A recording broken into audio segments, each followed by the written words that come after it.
नमस्कार दोस्तों, think IAS में आपका बहुत बहुत स्वागत। आज हम दृष्टि द विज़न थिंक दृष्टि थिंक आईएएस पर चर्चा करेंगे, जिसमें हम बिहार लोक सेवा आयोग बीपीएससी पर चर्चा करेंगे। इसमें हम बिहार स्पेशल राज्य विशेष को देखेंगे। चलिए चर्चा की शुरुआत करते हैं। बिहार में पाश्चात्य शिक्षा का विकास, development of western education in Bihar. प्राचीन काल से ही बिहार शिक्षा के विश्व प्रसिद्ध केंद्र के रूप में विख्यात रहा है। इस काल में बिहार के नालंदा, ओदंतपुरी तथा विक्रमशिला शिक्षा के प्रमुख केंद्र रहे हैं। मध्यकाल में राज्य के पटना, बिहार शरीफ, भागलपुर क्षेत्र शिक्षा के केंद्र के रूप में जाने जाते थे। इस काल में शहरों तथा गांवों में प्राथमिक विद्यालय के साथ ही संस्कृत तथा फारसी में उच्च शिक्षा प्राप्त करने के लिए भी विद्यालयों की स्थापना की गई थी। इस काल में शिक्षा का विकास मूलतः राजाओं, जमींदारों और समाज के धनाढ्य वर्ग के लोगों द्वारा दिए गए व्यक्तिगत दान के ऊपर निर्भर करता था। अंग्रेज़ों के भारत आगमन के पश्चात उनके द्वारा अपनाई गई औपनिवेशिक नीतियों के फलस्वरूप भारत की शिक्षा व्यवस्था में भारी गिरावट दर्ज की गई। स्थानीय बंदोबस्त तथा ऐसी व्यवस्थाओं के लागू होने के कारण राजाओं व जमींदारों की आय में गिरावट आई। इसका सीधा प्रभाव उनके द्वारा शिक्षा के विकास में दी जा रही सहायता पर पड़ा। आधुनिक भारत में शिक्षा के विकास में 1813 का वर्ष महत्वपूर्ण रहा। 1813 के चार्टर एक्ट के तहत गवर्नर जनरल को भारत में शिक्षा के विकास पर 1,00,000 रुपये खर्च करने का अधिकार दिया गया, किंतु इस योजना पर अमल नहीं किया जा सका। आगे चलकर 1835 में लॉर्ड विलियम बेंटिक के कार्यकाल में लॉर्ड मेकाले की अनुशंसा पर भारत में अंग्रेजी शिक्षा पद्धति की शुरुआत हुई। बिहार में आधुनिक शिक्षा या पाश्चात्य शिक्षा का आरंभ 1835 में हुआ। 1835 में मैकाले प्रस्ताव के आधार पर पटना में एक अंग्रेजी स्कूल की स्थापना की गई। 1835 में ही पूर्णिया, बिहार शरीफ, भागलपुर, आरा, छपरा आदि ज़िलों में भी जिला स्कूल की स्थापना की गई तथा 1863 यानी 1863 में देवघर, मोतिहारी, हजारीबाग तथा चाईबासा में जिला स्कूल की स्थापना को मंजूरी प्राप्त हुई। 1854 में चार्ल्स वुड की सिफारिश के आधार पर जनवरी 1858 में कलकत्ता विश्वविद्यालय की स्थापना की गई। वुड डिस्पैच में व्यावसायिक तथा तकनीकी शिक्षा के महत्व को ध्यान में रखकर बिहार में भी अनेक कॉलेजों की स्थापना की गई। 9 जनवरी 1863 को पटना कॉलेज की स्थापना की गई और इसके कुछ समय पश्चात मुजफ्फरपुर, मुंगेर, रांची, हजारीबाग आदि नगरों में भी कॉलेज स्थापित किए गए। बिहार में उच्च शिक्षा के विकास में 1917 में स्थापित पटना विश्वविद्यालय का महत्वपूर्ण योगदान रहा। विज्ञान संबंधी शिक्षा देने के उद्देश्य से 1928 में पटना साइंस कॉलेज तथा 1925 में पटना मेडिकल कॉलेज तथा 1947 में दरभंगा मेडिकल कॉलेज की स्थापना की। तो साइंस के क्षेत्र में इन्होंने 1928 में पटना साइंस कॉलेज, 1925 में पटना मेडिकल कॉलेज, 1947 में दरभंगा मेडिकल कॉलेज को इनॉग्रेट किया, स्थापना किया। 1917 में गठित सैडलर आयोग ने विज्ञान प्रौद्योगिकी से संबंधित व्यावसायिक कॉलेज खोलने की बात की। हालांकि बिहार में इस आयोग की सिफारिश से पूर्व ही 1902 में बिहार के समस्तीपुर में अमेरिकी नागरिक हेनरी फिलिप्स के अनुदान से एग्रीकल्चरल रिसर्च सेंटर एवं एक्सपेरिमेंट फार्म की स्थापना की गई। इसका उद्देश्य कृषि के क्षेत्र में अनुसंधानों को बढ़ावा देना था। फिर से देख लेते हैं। 1917 में गठित सैडलर आयोग ने विज्ञान प्रौद्योगिकी से संबंधित व्यावसायिक कॉलेज खोलने की बात की।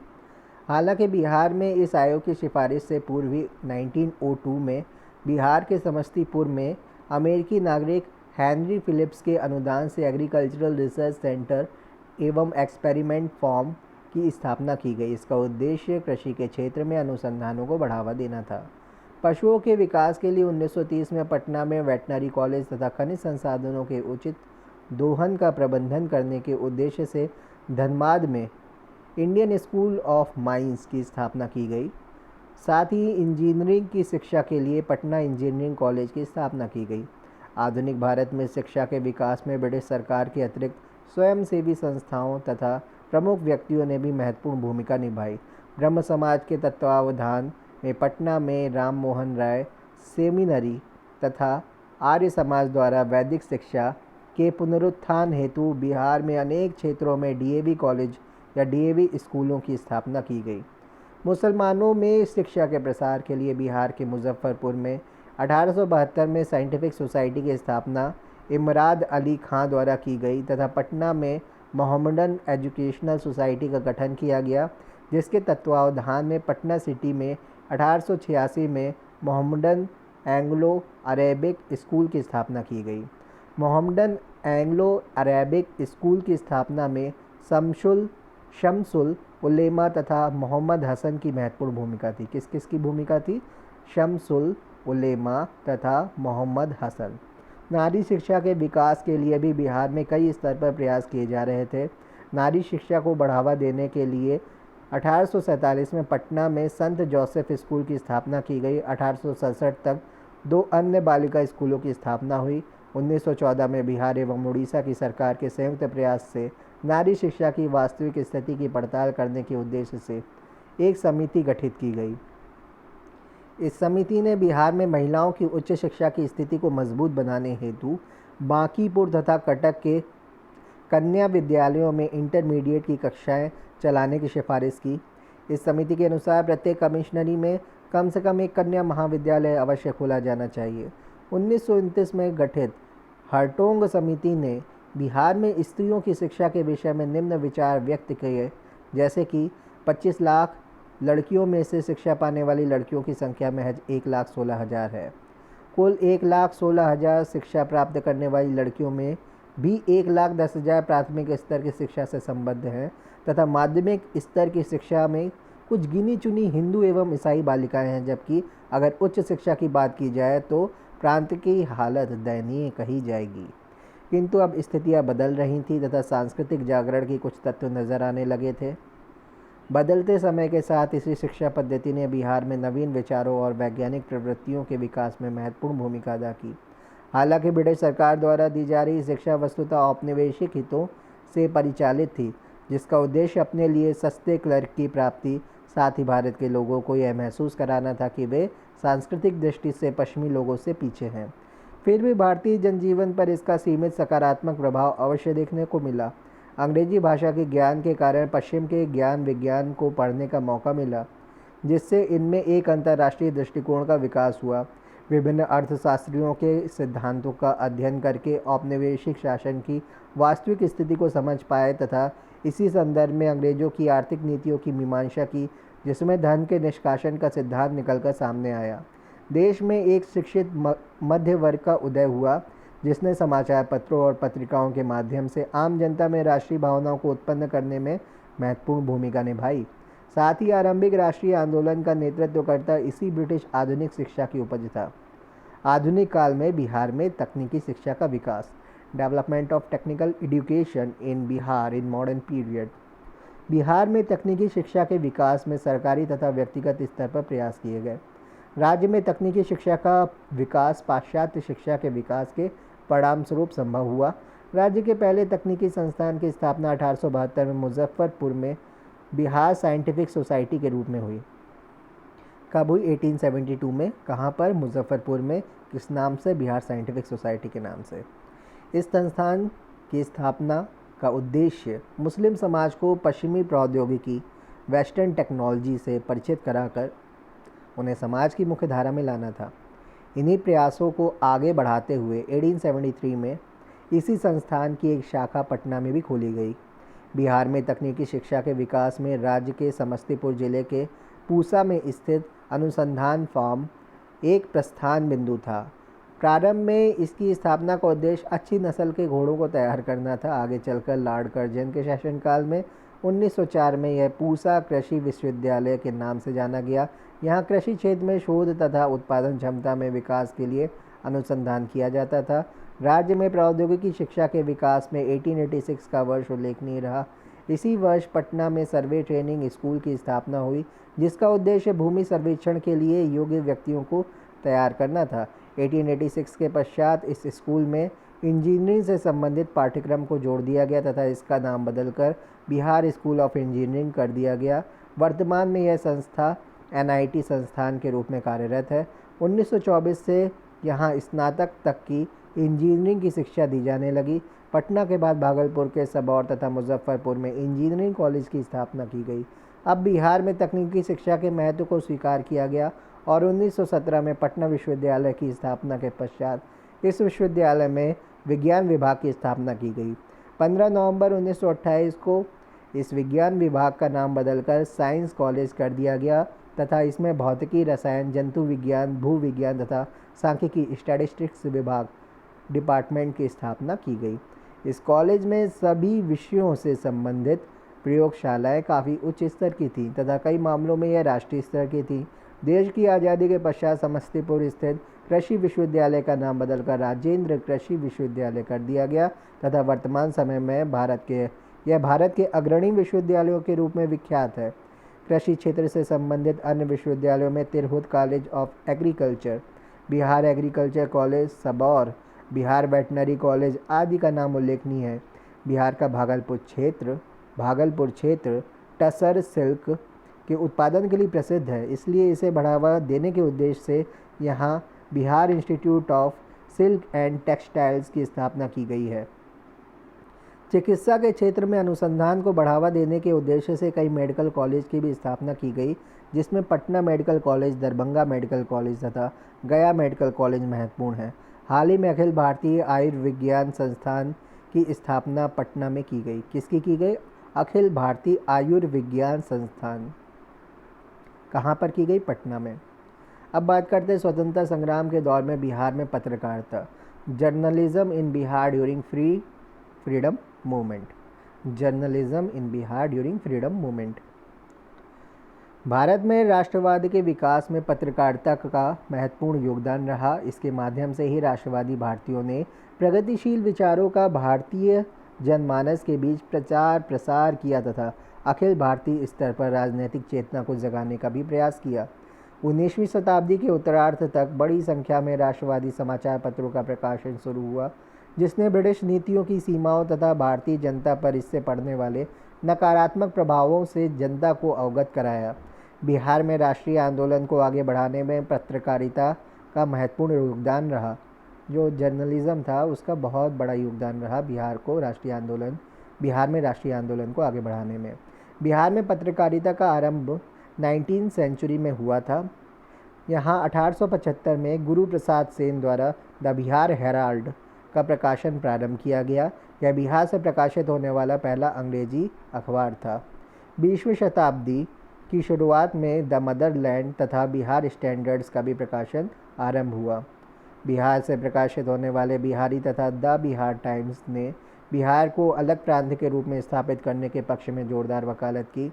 1903 में साप्ताहिक पत्रिका के रूप में प्रकाशित बिहार टाइम्स को 1906 में भागलपुर से प्रकाशित होने वाले बिहार न्यूज़ के साथ मिलाकर द बिहारी नामक पत्रिका का प्रकाशन शुरू हुआ। हालांकि 1917 में इसका प्रकाशन बंद कर दिया गया और उसकी जगह सर्च लाइट का प्रकाशन आरंभ हुआ। सविनय अवज्ञा आंदोलन तथा भारत छोड़ो आंदोलन के दौरान इस पत्रिका ने राष्ट्रवादी भावना फैलाने में महत्वपूर्ण भूमिका निभाई। असहयोग आंदोलन के क्रम में मौलाना मजहरुल हक द्वारा पटना से द मदरलैंड का प्रकाशन आरंभ हुआ। इस पत्रिका के प्रकाशन के बाद बढ़ते राष्ट्रवादी रुझान को देखते हुए सरकार ने इसके प्रकाशन पर रोक लगा दी। बिहार के प्रथम मुख्यमंत्री मोहम्मद यूनुस के द्वारा 1924 में द पटना टाइम्स का प्रकाशन आरंभ किया गया। किसके द्वारा किया गया? मोहम्मद यूनुस क्या थे? बिहार के पहले मुख्यमंत्री बने थे। इनके द्वारा 1924 में द पटना टाइम्स का प्रकाशन शुरू किया गया। 1931 में दरभंगा के महाराजा कामेश्वर सिंह ने द इंडियन नेशन की स्थापना की। तो 1931 में क्या हुआ? दरभंगा के महाराजा थे, नाम था कामेश्वर सिंह। क्या स्थापना की? किस चीज़ की? द इंडियन नेशन की। फिर बिहार में हिंदी पत्रकारिता का विकास अत्यंत धीमी गति से हुआ। बिहार बंधु बिहार से प्रकाशित पहली हिंदी समाचार पत्र था। पहला हिंदी समाचार पत्र बिहार से प्रकाशित बिहार बंधु था। बिहार से प्रकाशित होने वाला दैनिक बिहारी नामक पत्रिका ने चंपारण में नील बागान मालिकों द्वारा वहां के किसानों पर किए जा रहे अत्याचारों को जनता तथा सरकार के समक्ष रखने का प्रयास किया तथा इसके पक्ष में लोकमत बनाने में सफल रहा। सविनय अवज्ञा आंदोलन के दौरान हजारीबाग जेल से ही एक मासिक पत्रिका बंदी कैदी निकाली गई। यह एक हस्तलिखित मासिक पत्रिका थी। सविनय अवज्ञा आंदोलन के पक्ष में लोकमत बनाने में सत्याग्रह समाचार ने महत्वपूर्ण भूमिका निभाई, किंतु इसके बढ़ते प्रभाव को देखते हुए सरकार ने इसे प्रतिबंधित कर दिया। इसी प्रकार भारत छोड़ो आंदोलन में मुंगेर से प्रकाशित मुंगेर समाचार पत्र तथा किसानों द्वारा प्रकाशित मुख्य पत्र हुंकार की महत्वपूर्ण भूमिका रही। बिहार राज्य में उर्दू पत्रकारिता की शुरुआत 19वीं शताब्दी में हुई थी। बिहार से प्रकाशित होने वाला प्रथम उर्दू अखबार नूरुल अनवार था तथा आगे चलकर सदा-ए-आम नामक उर्दू पत्रिका का भी प्रकाशन आरंभ हुआ, जिसने राष्ट्रवाद की भावना के प्रसार में महत्वपूर्ण भूमिका निभाई। इन सभी पत्र पत्रिकाओं ने राष्ट्रीय जनजागृति को आगे बढ़ाया तथा राष्ट्रीय आंदोलन के आधार को व्यापक बनाया। अब बात करते हैं बिहार में भारतीय स्वतंत्रता संग्राम में बिहार का योगदान। तो Bihar's contribution to Indian freedom struggle. तो बिहार का जो योगदान था भारतीय स्वतंत्रता संग्राम में, इसको हम देखेंगे। भारतीय स्वतंत्रता संग्राम में बिहार की भूमिका काफ़ी महत्वपूर्ण मानी जाती है। इस क्षेत्र के लोग ब्रिटिश शासन की स्थापना के पश्चात उनकी शोषणकारी नीतियों के विरुद्ध प्रारंभ से ही आंदोलनरत रहे हैं। फिर से देख लेते हैं इसे। भारतीय स्वतंत्रता संग्राम में बिहार का योगदान, Bihar's contribution to Indian freedom struggle.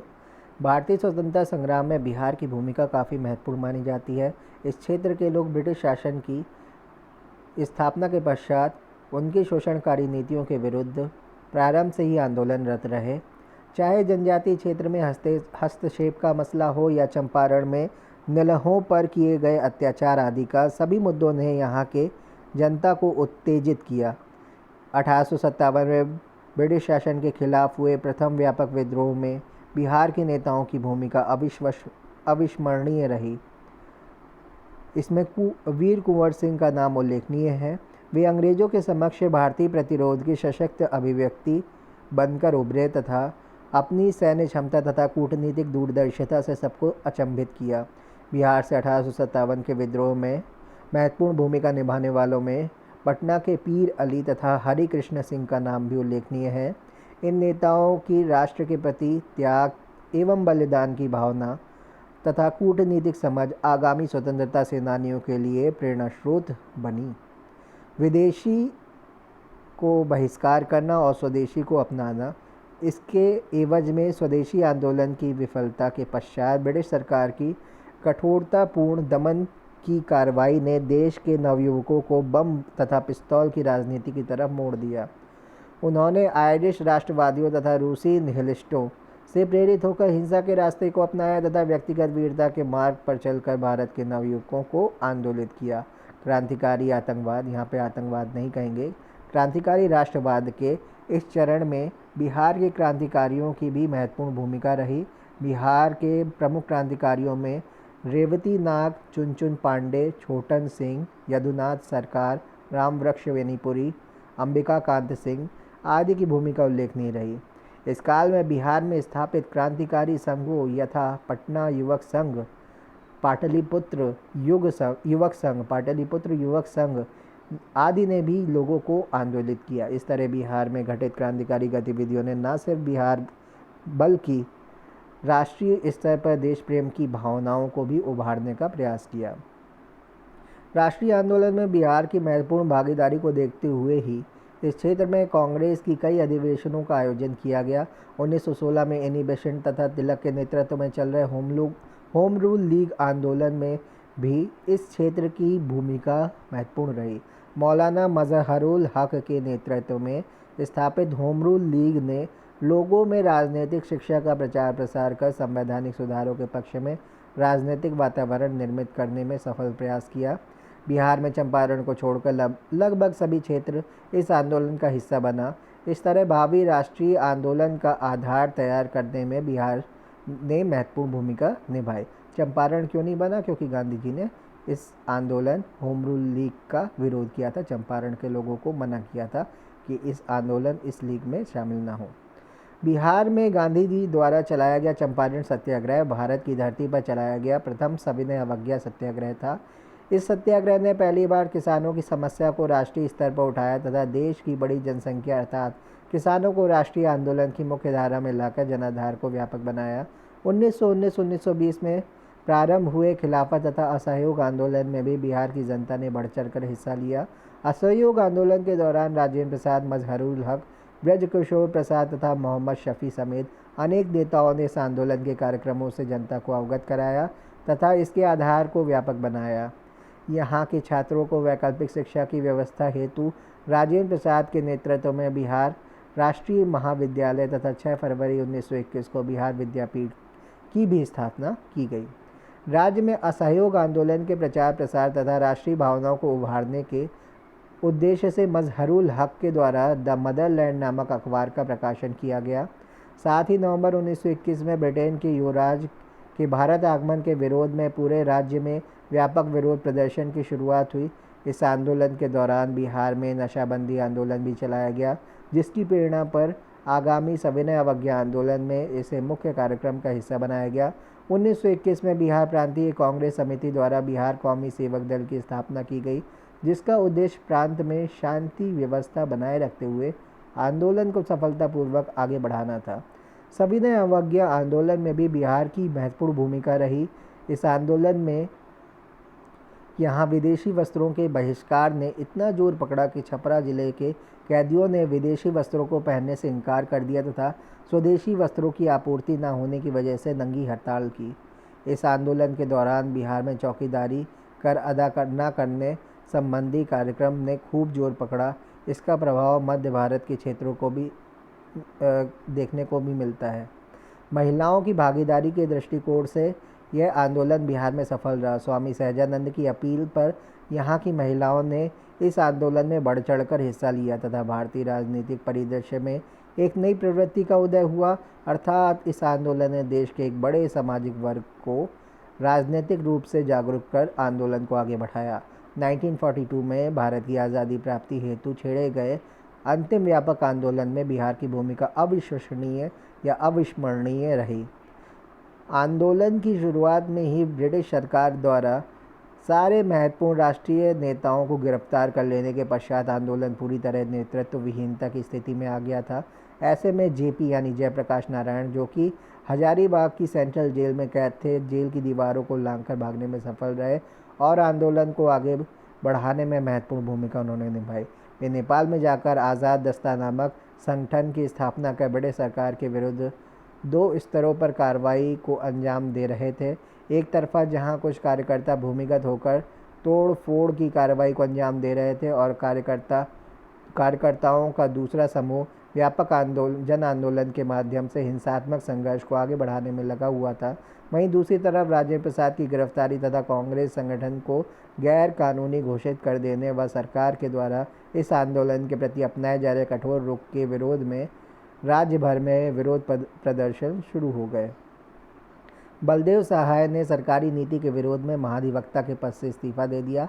11 अगस्त 1942 को छात्रों के एक जुलूस द्वारा सचिवालय भवन के ऊपर झंडा लहराने की कोशिश में पुलिस गोलीबारी में 7 छात्र मारे गए। छात्रों में रामानंद सिंह, उमाकांत सिन्हा, सतीश प्रसाद झा, देवीपत चौधरी, राम गोविंद सिंह, राजेंद्र सिंह तथा जगपति कुमार थे।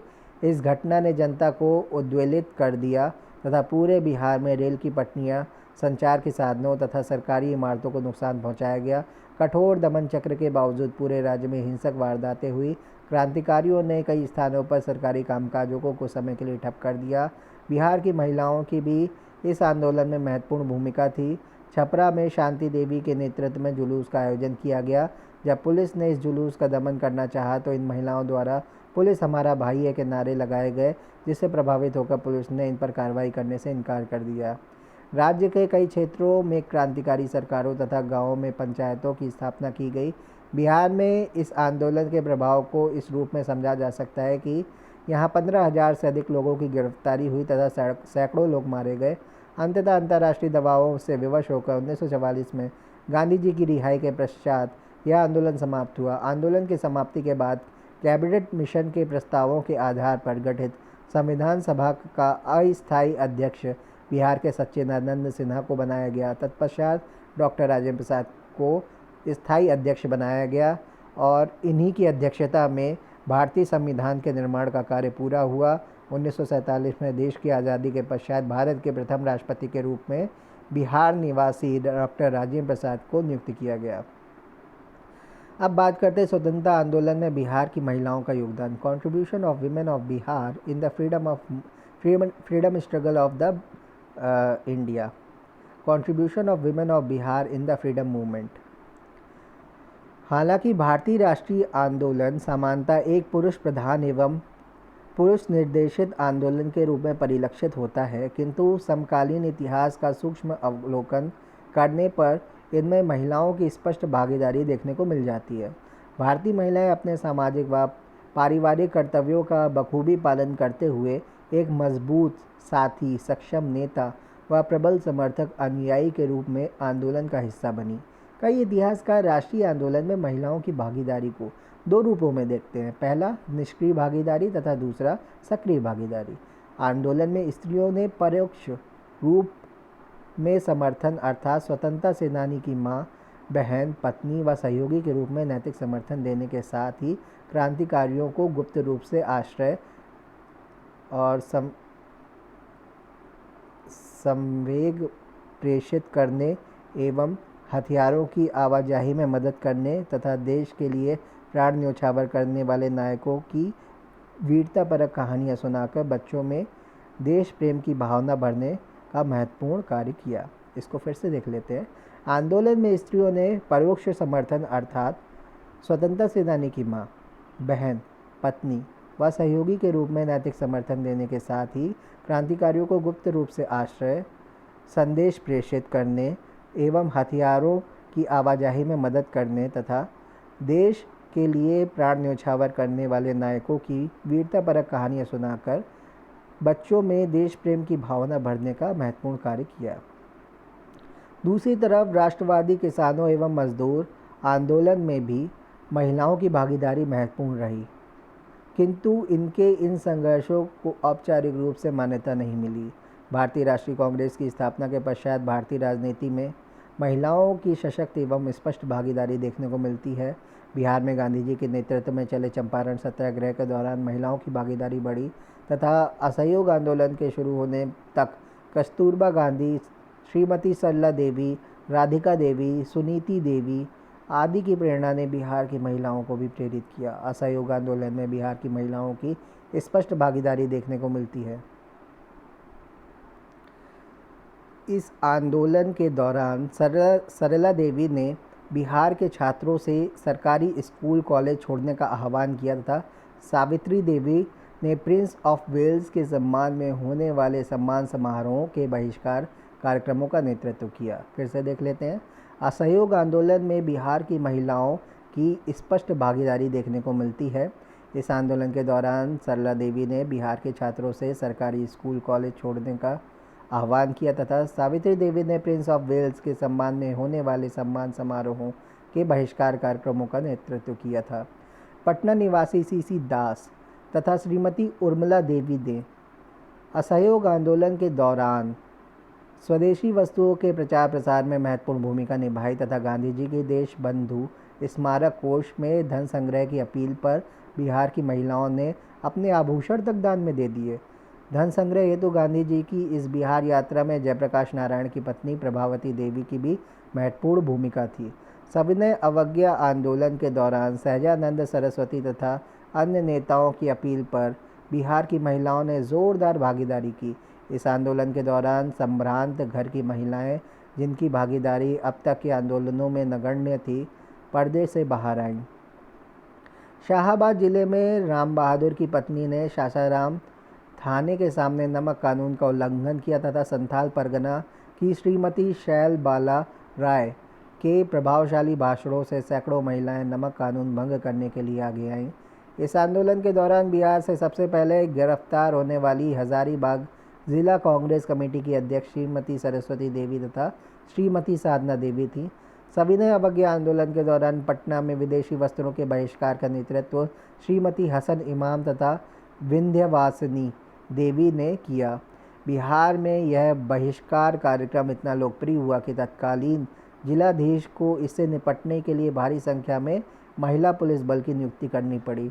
पटना में बहिष्कार कार्यक्रम हेतु आयोजित एक सभा में लगभग 3000 से भी अधिक महिलाओं ने भाग लिया। इस आंदोलन के दौरान चंद्रावती देवी ने गया में चौकीदारी कर ना अदा करने संबंधी कार्यक्रमों का नेतृत्व किया, जिसके पश्चात इन्हें गिरफ्तार कर लिया गया।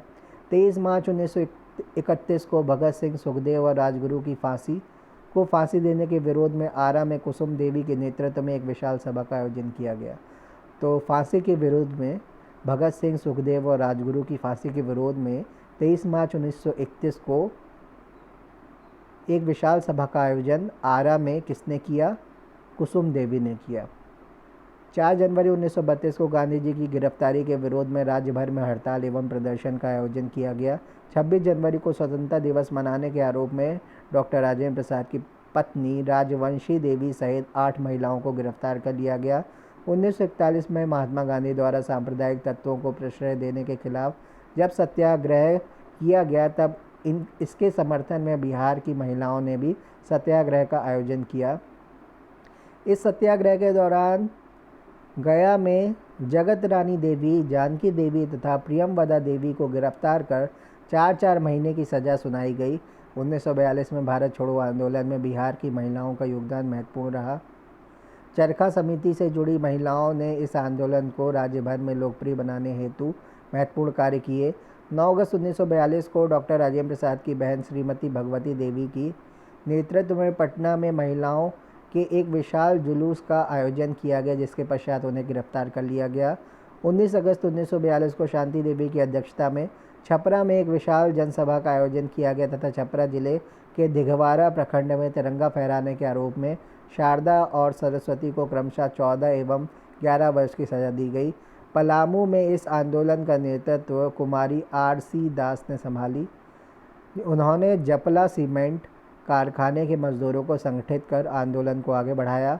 वैशाली में सुनीति देवी एवं राधिका देवी ने पुरुषों के वेश में साइकिल की सवारी कर जन जागृति फैलाई।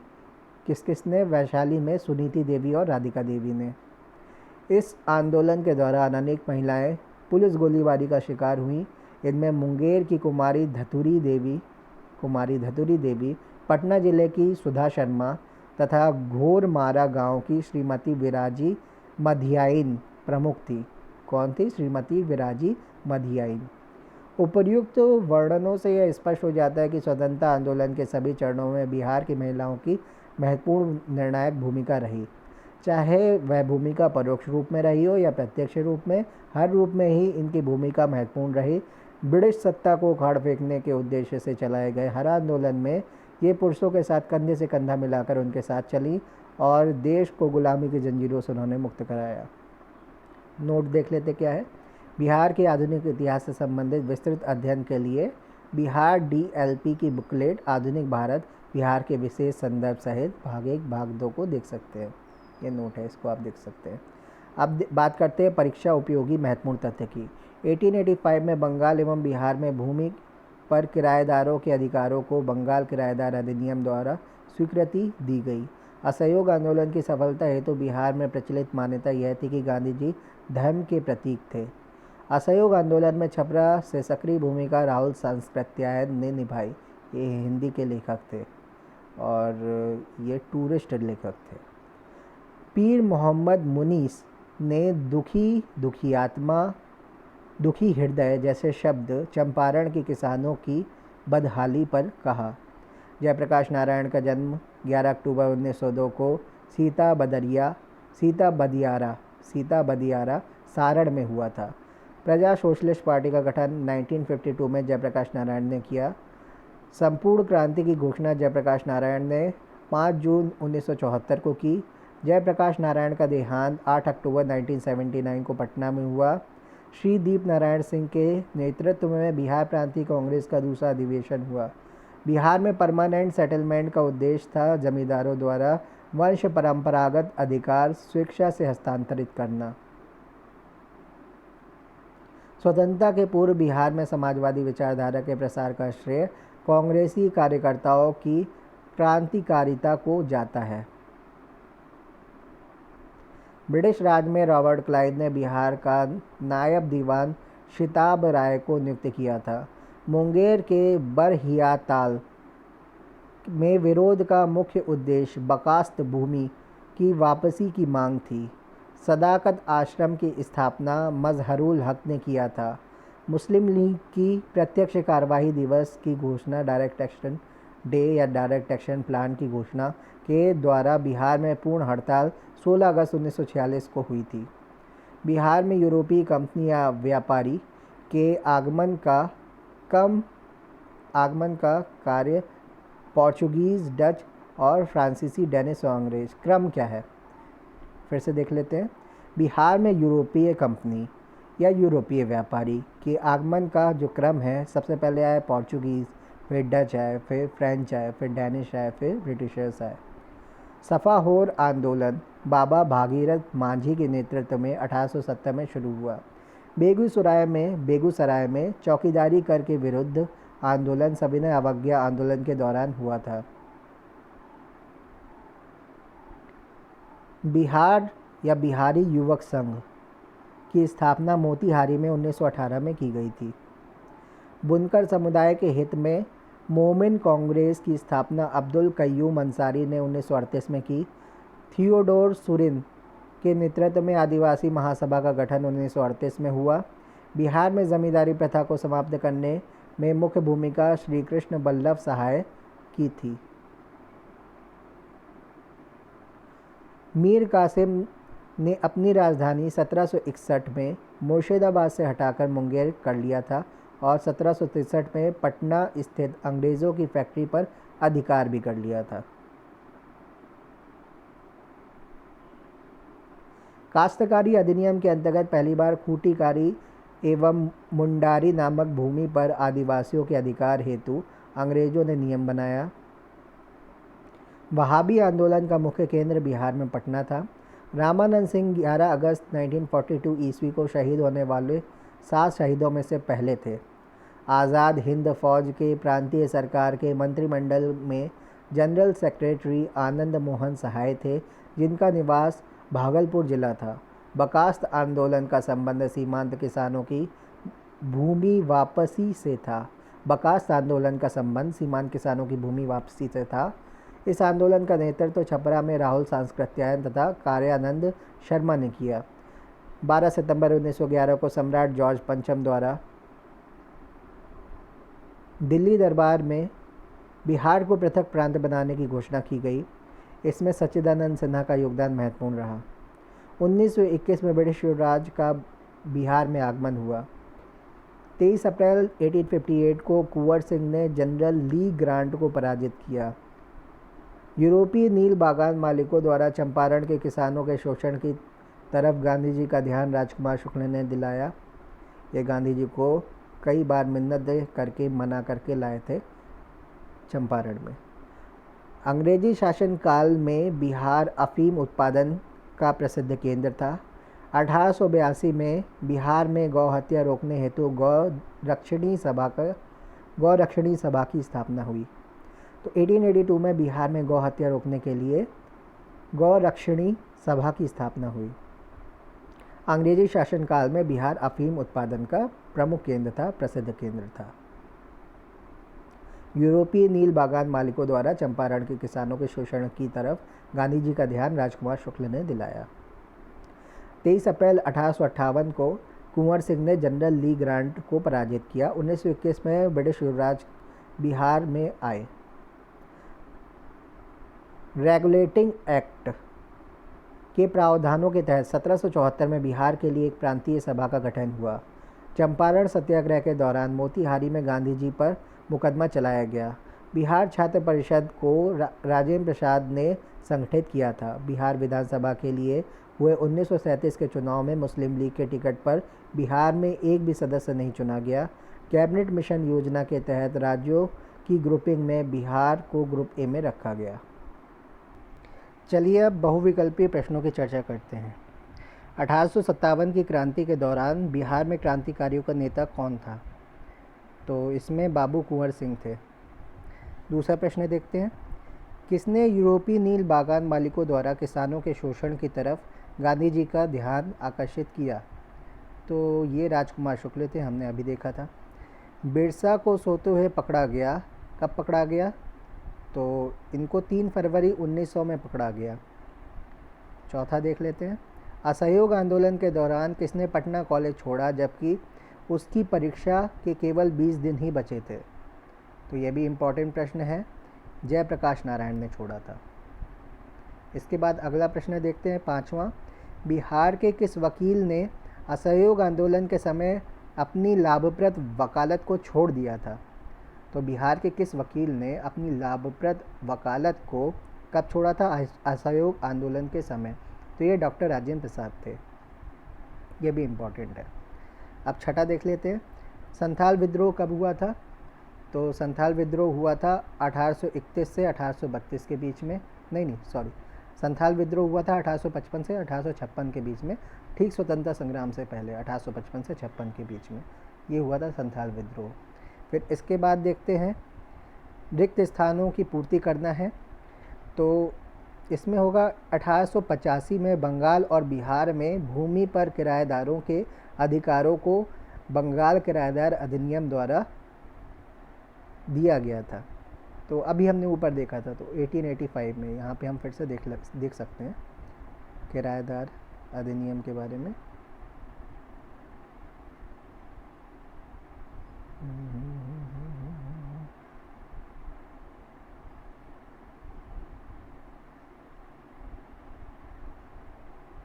1885 में बंगाल एवं बिहार में भूमि पर किराएदारों के अधिकारों को बंगाल किराएदार अधिनियम द्वारा स्वीकृति दी गई थी।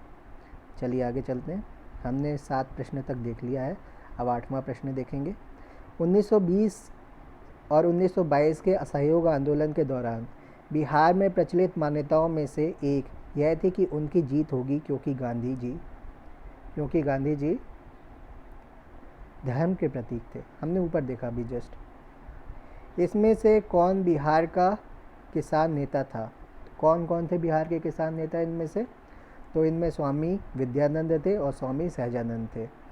सरदार वल्लभ भाई पटेल गुजरात से आते थे, बिहार के नेता नहीं थे, लेकिन बिहार में इन्होंने भी काम किया था। तो हम यहाँ पे देखेंगे स्वामी विद्यानंद और स्वामी सहजानंद बिहार के नेता थे, किसान नेता थे बिहार के। किस क्षेत्र में राहुल सांकृत्यायन 1920 के असहयोग आंदोलन में सक्रिय थे? तो राहुल सांकृत्यायन छपरा से सक्रिय थे। फिर निम्नलिखित में से कौन सा कथन सही है? तो सही का चुनाव करना है इसमें। तो 1857 में 1857 में दरभंगा, डुमरांव और हटवा के महाराजाओं और उनके साथी जमींदारों ने आदमी तथा पैसे से अंग्रेज़ों की मदद की। तो इसको फिर से देख लेते हैं। 1857 में दरभंगा, डुमरांव तथा हटवा के महाराजाओं और उनके साथी जमींदारों ने आदमी तथा पैसे से अंग्रेज़ों की मदद की थी। 12वां देखेंगे,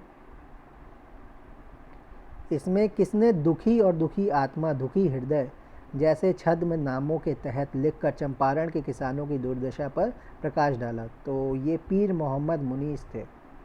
तो पीर मोहम्मद मुनीस ने प्रकाश डाला। किसके प्रयत्नों से बिहार प्रांतीय कांग्रेस का दूसरा अधिवेशन हुआ? तो ये हुआ श्री दीप नारायण सिंह के। किसके प्रयत्नों से? श्री दीप नारायण सिंह के। किसका? बिहार प्रांतीय कांग्रेस का दूसरा अधिवेशन। भारतीय राष्ट्रीय कांग्रेस का 28वां अधिवेशन किस स्थान पर हुआ?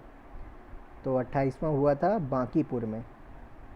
तो भारतीय राष्ट्रीय कांग्रेस का 28वां अधिवेशन बांकीपुर में हुआ था।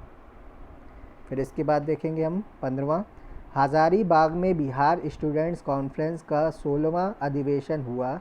कब हुआ हजारीबाग में? तो ये हुआ 1921 में। फिर देखेंगे, गांधी जी ने भारत में पहली बार सत्याग्रह आंदोलन बिहार में कहाँ आरंभ किया? चंपारण में। तो ये जाहिर है चंपारण में किया था। फिर सम्राट शाह आलम द्वितीय ने ईस्ट इंडिया कंपनी को बंगाल, बिहार तथा उड़ीसा की दीवानी कब दी थी? तो इसमें एग्जैक्ट डेट देख सकते हैं, 12 अगस्त 1765। तो 12 अगस्त 1765 में इन्होंने, जो शाह आलम सेकंड था, दिल्ली का सम्राट था, मुग़ल सम्राट था, इसने बक्सर का युद्ध किया था। बक्सर के युद्ध में हार गया था, नेतृत्व करता था ये। तो ईस्ट इंडिया कंपनी को बंगाल, बिहार और उड़ीसा की दीवानी दे दी थी। मुजफ्फरपुर में किंग्स फोर्ड्स की हत्या का प्रयास कब हुआ? तो मुजफ्फरपुर में किंग फोर्ड की हत्या का प्रयास जो हुआ, कब हुआ? ये हुआ 1908 में। फिर 1942 के आंदोलन में डॉक्टर राजेंद्र प्रसाद को किस जेल में कैद रखा गया था? तो 1942 में, हाँ, बांकीपुर जेल में इनको कैद में रखा गया था।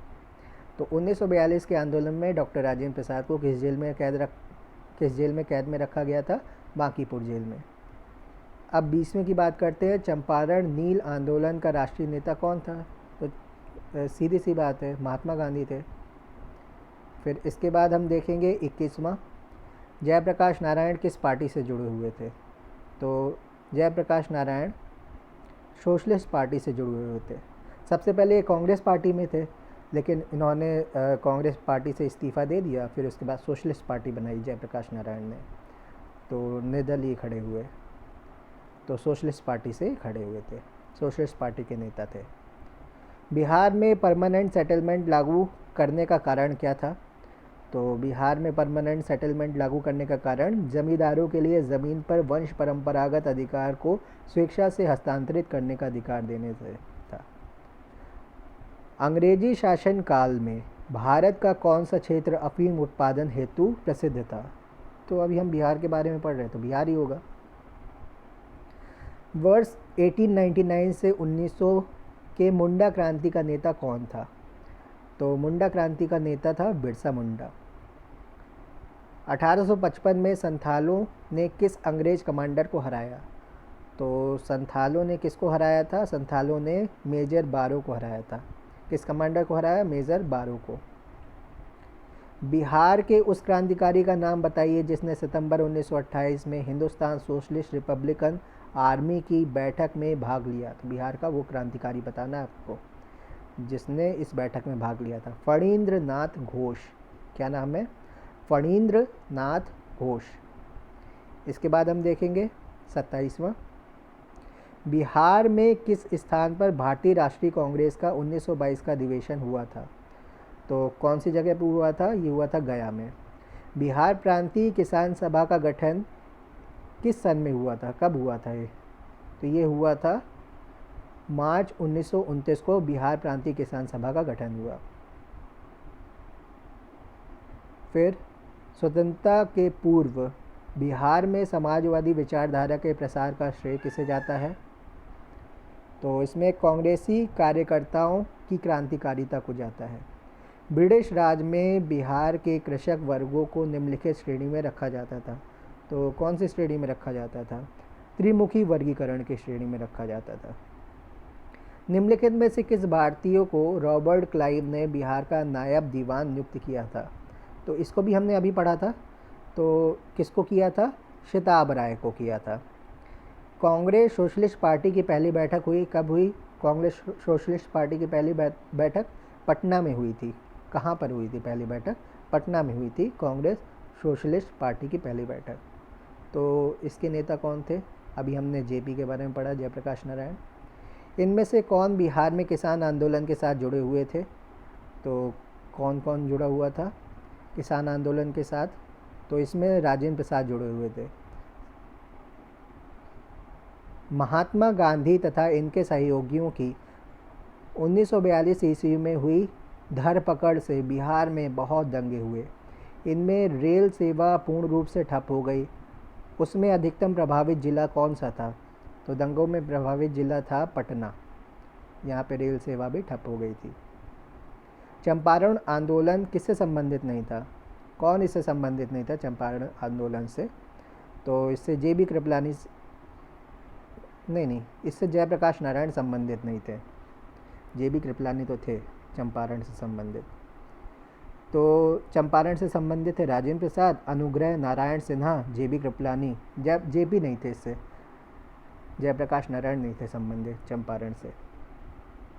बिहार के किस नेता ने महात्मा गांधी के साथ किसान आंदोलन का नेतृत्व किया? तो महात्मा गांधी के साथ नेतृत्व तो राजकुमार शुक्ल ने किया था। इन्होंने ही बेसिकली महात्मा गांधी को बहुत मिन्नतें करके इनवाइट किया था। जब महात्मा गांधी माने तो उन्होंने यहाँ पे 25% तक का मुआवजा दिलाने की कोशिश की। वैसे डिमांड थी 100% की, लेकिन 25% तक ही उन्होंने मुआवजा दिलाने की कोशिश की। उसके बाद बहुत सारे लोग जो किसान थे वो चंपारण छोड़ के भी चले गए। बेगूसराय में चौकीदारी कर के विरुद्ध आंदोलन एक हिस्सा था, असहयोग आंदोलन का था। नहीं, सविनय अवज्ञा आंदोलन का था, हमने अभी पढ़ा था। बेगूसराय में चौकीदारी कर के विरुद्ध आंदोलन एक हिस्सा था सविनय अवज्ञा आंदोलन का।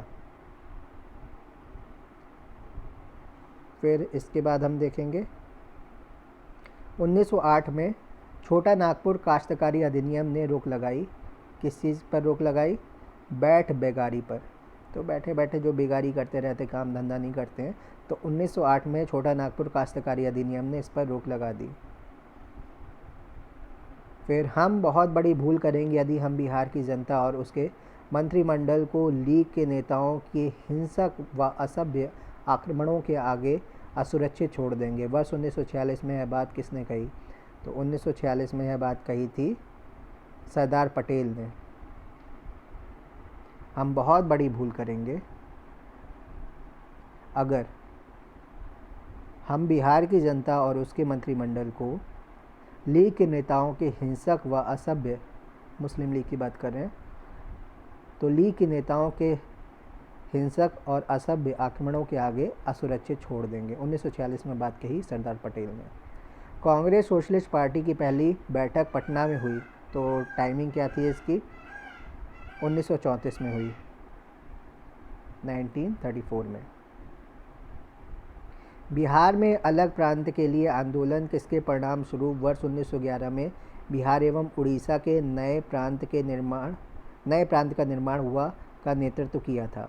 बिहार में अलग प्रांत के लिए आंदोलन जिसके परिणाम स्वरूप वर्ष 1911 में बिहार एवं उड़ीसा के नए प्रांत का निर्माण हुआ का नेतृत्व किसने किया था? इसका नेतृत्व करने वाला कौन व्यक्ति था? ये थे डॉक्टर सच्चिदानंद सिन्हा। इसके बाद देखेंगे 1857 के विद्रोह से बिहार का कौन सा भाग अप्रभावित रहा, जिसमें कोई असर वसर नहीं पड़ा? तो ये था मुंगेर। मुंगेर अप्रभावित रहा।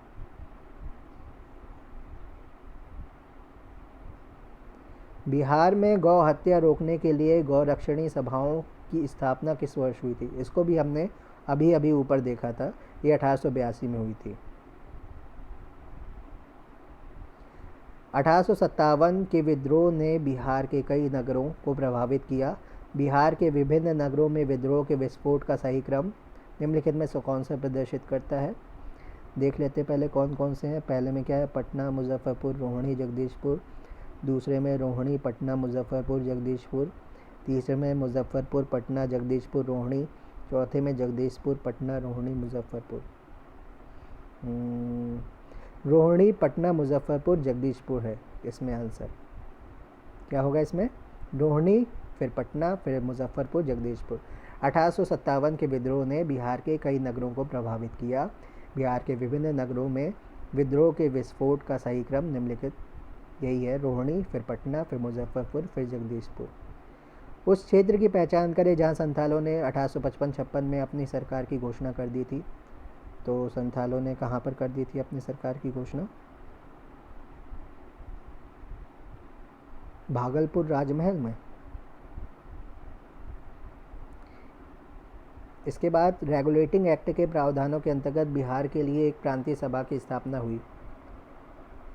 तो ये हुई 1774 में, रेगुलेटिंग एक्ट आया था ना 1774। तो रेगुलेटिंग एक्ट के प्रावधानों के अंतर्गत बिहार के लिए एक प्रांतीय सभा की स्थापना हुई। 1830 के दशक में पटना नगर केंद्र था। किस चीज़ का केंद्र था पटना नगर 1830 के दशक में? तो पटना नगर केंद्र था वहाबी विद्रोह का। वहाबी आंदोलन, हाँ, वहाबी आंदोलन पटना से उत्तर प्रदेश की ओर गया। वो लोग उत्तर प्रदेश से आए थे, पटना में आकर बसे थे। फिर पटना में ये आंदोलन छिड़ा, फिर ये उत्तर प्रदेश की ओर आया, सहारनपुर डिस्ट्रिक्ट में वहाबिज़म। देवबंद है ना, देवबंद कॉलेज, देवबंद स्कूल, तो ये अफ़गानिस्तान तक फैला था वहाबी आंदोलन।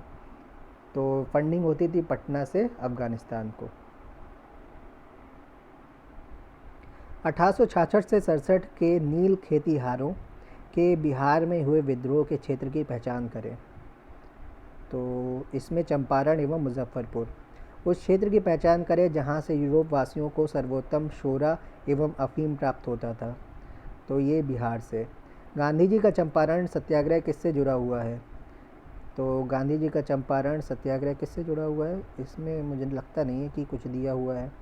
इसमें तीन कठिया से जुड़ा हुआ है। 3 कठिया थे ना, नील की खेती में 3 कठिया, 3 भाग। मुंगेर का बरहिया ताल विरोध का उद्देश्य क्या था? बकास्त भूमि की वापसी की मांग। तो मुंगेर का बरहिया ताल विद्रोह का उद्देश्य क्या था? बकास्त भूमि की वापसी की मांग। 1763 में पटना स्थित अंग्रेज़ों की फैक्ट्री पर अधिकार किया था। किसने किया था अधिकार? तो नवाब मीर कासिम ने। गांधी जी ने 1917 में चंपारण की यात्रा की थी, राजकुमार शुक्ल के अनुरोध पर की थी। फिर चंपारण सत्याग्रह के दौरान गांधी जी पर मुकदमा चलाया गया। तो ये चलाया गया मोतिहारी में। सदाकत आश्रम की स्थापना की थी मजहरुल हक ने। बिहार में आज़ाद दस्ता सक्रिय रहा भारत छोड़ो आंदोलन के दौरान। बिहार में स्वराज ट्रेन की घटना संबंधित है। स्वराज ट्रेन की घटना अभी हमने देखा था ना बिहार में। हाँ, तो ये भारत छोड़ो आंदोलन से संबंधित है स्वराज ट्रेन की घटना। तो स्वराज ट्रेन, दंगाइयों ने कब्जा कर लिया था ट्रेन पर और उस ट्रेन का नाम स्वराज ट्रेन रख दिया था। वहीं से प्रचार प्रसार कर रहे थे किस चीज़ का? भारत छोड़ो आंदोलन का। गांधी जी गिरफ्तार हो चुके थे, तो गांधी जी ने कहा था गिरफ्तार होने के बाद आप लोगों को ही संभालना है पूरा आंदोलन। और बेसिकली जेपी ने संभाला था पूरा आंदोलन। 1921 में गांधी जी ने पटना में उद्घाटन किया था। किस चीज़ का उद्घाटन किया था 1921 में? ये बिहार विद्यापीठ का किया था। बिहार छात्र परिषद को संगठित किया था। किसने किया था? ये किया था राजेंद्र प्रसाद ने। महात्मा गांधी की दक्षिण अफ्रीका से वापसी पर इनमें से किस घटना के कारण उनको प्रसिद्धि मिली? तो वापसी पर किस घटना के कारण मिली? चंपारण सत्याग्रह के कारण मिली। फिर गांधी जी ने भारतीय राजनीति में प्रवेश किया, चंपारण आंदोलन से किया प्रवेश। फिर बिहार में राजगीर परगना के कौन से स्थानीय नेता ने 1857 के आंदोलन में स्वयं को राजा घोषित किया था? तो राजा घोषित करने वाले कौन थे भाई साहब? ये थे हैदर अली खान। 1937 के चुनाव में मुस्लिम लीग के टिकट पर कितने मुसलमान बिहार राज्य की विधानसभा में चुने गए? कोई नहीं चुना गया, हमने ऊपर देखा है। मुस्लिम लीग की प्रत्यक्ष कार्रवाई दिवस की घोषणा डायरेक्ट एक्शन प्लान के द्वारा बिहार में पूर्ण हड़ताल हुई थी। कब हुई थी? तो ये हुई थी 16 अगस्त 1946 को। कांग्रेस की अखंडता में वृद्धि करने हेतु 1912 ईस्वी में बांकीपुर बिहार की सभा में डेलीगेट शुल्क घटाकर कितना कर दिया गया था? तो डेलीगेट शुल्क को घटाकर के कर दिया गया था 5 रुपये से 1 रुपया कर दिया गया था। कैबिनेट मिशन प्लान के अनुसार राज्यों की ग्रुपिंग में बिहार को किस ग्रुप में रखा गया? ग्रुप ए में। भारतीय राष्ट्रीय कॉन्फ्रेंस के दूसरे अधिवेशन में बिहार से कितने प्रतिनिधि सम्मिलित हुए थे? इसका अधिवेशन कहाँ हुआ था? इसका अधिवेशन हुआ था कलकत्ता में। 31 कलकत्ता में 31 लोग हुए थे। भारतीय राष्ट्रीय कांग्रेस के गया अधिवेशन की अध्यक्षता किसने की थी? चित्तरंजन दास ने की थी। चंपारण सत्याग्रह के दौरान इनमें से कौन गांधी जी के सहयोगी नहीं थे? तो सुभाष चंद्र बोस नहीं थे। बाकी कौन कौन थे सहयोगी? राजेंद्र प्रसाद और जेबी कृपलानी थे। 3 कठिया प्रथा का संबंध किस प्रकार की खेती से था? तो ये नील की खेती से था। बिहार में साइमन कमीशन के विरुद्ध बहिष्कार का नेतृत्व किसने किया? अनुग्रह नारायण सिंह ने किया। सविनय अवज्ञा आंदोलन के दौरान बिहार में कहाँ नमकीन मिट्टी से नमक बनाया गया? चंपारण सारण में बनाया गया। भारत छोड़ो आंदोलन के दौरान 11 अगस्त 1942 को हुए शहीदों के नाम एवं उनके निवास स्थान का मिलान करें। तो जगपति, तो सबसे पहले जगपति कुमार, खराटी गांव औरंगाबाद, राजेंद्र सिंह, बनवारी चक सारण, रामानंद सिंह, शहादत नगर पटना, सतीश प्रसाद झा, खड़हरा भागलपुर। धन्यवाद।